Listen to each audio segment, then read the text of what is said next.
programa Jornalismo e Informação está de volta. E nós estávamos conversando agora há pouco sobre censura. Até então, era censura política. Vamos falar um pouquinho de censura econômica, que é, na verdade, hoje o grande problema do jornalismo nacional. Vocês sofrem censura, Silvia, que trabalha numa televisão comercial?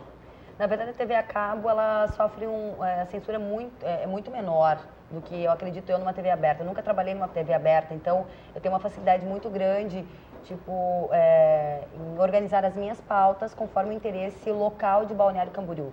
Isso é uma vantagem. Muitas pessoas perguntam, mas não é difícil fazer jornalismo tem tanta coisa assim que acontece em Balneário Camboriú, no caso da TV a cabo que eu trabalho, que é a TV Mocinha. Eu digo que talvez seja até mais fácil, porque quando você tem uma amplitude maior, é mais difícil para você escolher o que você vai colocar no ar ou não.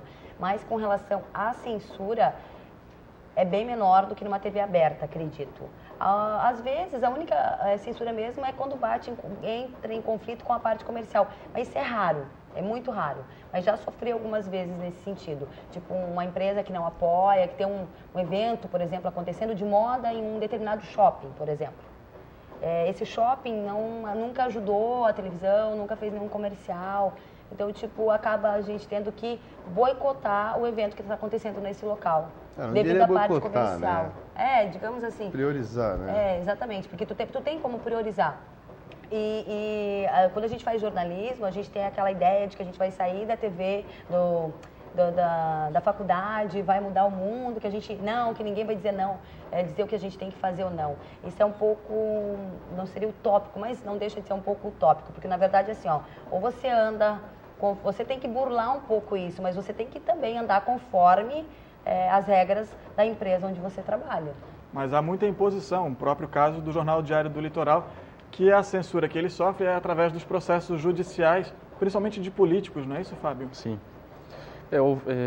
Já faz alguns anos, mas ainda estão tramitando alguns processos de ex-políticos, até ex-prefeitos do Itajaí, por causa de algumas reportagens que saíram que eles se sentiram ofendidos, né? Na minha opinião, até não é que exista uma censura. Há, na verdade, o controle do judiciário em cima do ato, né, do ato ilícito, o ato ilegal, praticado pelo veículo de comunicação. Oswaldo, existe direcionamento político, que é uma forma de censura onde você trabalha? Bom, eu trabalho no ambiente político, né, Danilo? E não digo que há uma censura, né? Mas há o cuidado, né, no nosso caso, né, de exaltar ações de governo desse governo.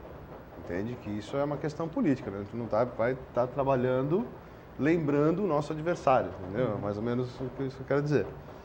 Então, é dessa forma. E isso também, hoje, no ambiente político, mas eu já também tive uma experiência com a própria Univale, por muitos anos, e em que a gente também se via em situações.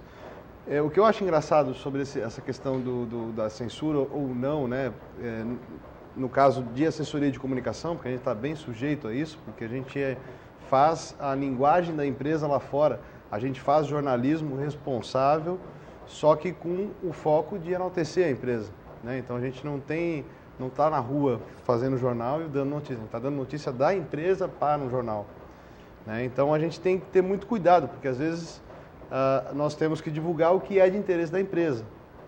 E às vezes o que é de interesse da empresa, e eu digo empresa, corporação, seja política, econômica, enfim, às vezes o interesse da empresa não é tão interessante. Por exemplo, a empresa está construindo um edifício numa área de Mata Atlântica, né? A gente, enquanto profissional, sabe que aquilo ali é uma área que vai ser degradada e tudo mais, mas tem que ser anunciado. Então a gente até contribui com o empreendedor, com o empresário, com o nosso coordenador ou gerente que seja, no sentido de, através da forma de expor isso para a imprensa, se elabore um projeto que, nesse caso específico, que não se quebre tanto a natureza. Então a gente vai lidar com isso, assim. Aí você estava falando de ideologia, né? Às vezes a gente sai daqui dizendo, porque eu não vou fazer isso, não vou fazer aquilo. Mas não é bem assim, né? O mercado está ali, as situações são específicas e você vai, às vezes, se ver numa situação em que ou você opta em não fazer, ou você faz da maneira mais ética e responsável possível. É isso que eu ia falar. Daí entra um pouco da ética, vai do profissional também saber se impor.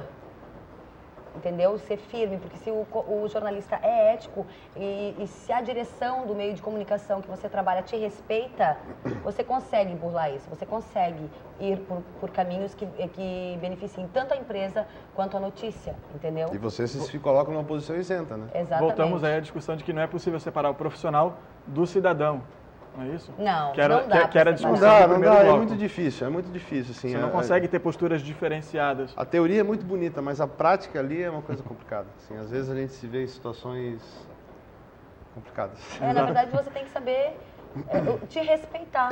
Exato. Você tem que se respeitar. Eu vinha pensando, quando você fez o convite para mim, hoje eu vinha pensando nas coisas que a gente podia falar, né? E aí você falou assim, ética. Aí eu fiquei pensando, você me perguntar assim, o que é ética, Oswaldo? Quer dizer assim, pô, ética é uma coisa muito, né? Ampla. Não, e é difícil vocês colocar em palavras, mas o que eu diria é o seguinte, que como eu disse no início, cada pessoa tem uma personalidade. E essa personalidade é moldada de acordo com a formação, o caráter é formado a partir dessa personalidade. E o teu caráter é que vai decidir se a tua ética ou não, né? Então aí cada um... Dentro daquilo que você acredita. Daquilo que se... Voltando a falar um pouquinho de censura, uma das formas de censura que nós assistimos recentemente foi a do jornalista Roberto Cabrini, apreendido com algumas porções de droga. Na verdade, algumas pessoas acreditam que houve ali alguma armação e denúncia para a polícia para que ele fosse preso. Alguma tentativa aí, então, de silenciar o Roberto Cabrini. O que vocês pensam sobre isso? Queria começar pela Silvia. Eu acredito, eu confio muito até eu tive a oportunidade de vê-lo pessoalmente, assistir uma palestra aqui na Univale, quando ele veio comentar sobre as grandes reportagens que ele faz, e eu acredito realmente que foi armação. Eu acho, não estou questionando aqui se ele é usuário ou não, isso é outra coisa. Tipo, mas o profissional, eu acredito que ele, sendo uma pessoa tão, ele é tão inteligente, que ele não seria tão inocente, é até inocente a forma como ele foi pego. Que eu não acredito que ele tenha realmente feito aquilo. Se ele é usuário ou não, se ele faz isso na sua casa, isso é outra discussão. Mas naquele momento que ele foi pego, tudo tão enjambradinho, tudo tão perfeito, eu particularmente, como jornalista, acredito que foi armação, sim. Que ele estava fazendo uma matéria investigativa e que aquilo foi uma maneira, talvez, de dar um cala-boca nele. Uma censura de uma forma bem concisa, diga-se passagem. Eu ainda reforço só o que ela está dizendo, que eu sou da mesma opinião. E o Cabrini, como o Caco Barcelos, como era o Tim Lopes, né? Infelizmente faleceu. E como outros que são profissionais que botam a cara para bater. Assim, são pessoas que arriscam a vida para mostrar aquilo. Né? O Caco Barcelos escreveu aquele Rota 66 e teve que passar o resto da vida, acho que até hoje, assim, em cada dia num lugar diferente. Assim. Ele nunca está num lugar só, vocês podem reparar. Ele sempre está ou no Rio, ou em São Paulo, em Porto Alegre, ou na Europa, né? Porque ele passou a ser um cara assim. Tim Lopes morreu. E o Cabrini, eu acredito que ele realmente estava fazendo uma matéria sobre tráfico de drogas. Isso estava registrado na Associação Brasileira de Imprensa, na Record, ele tinha noções disso.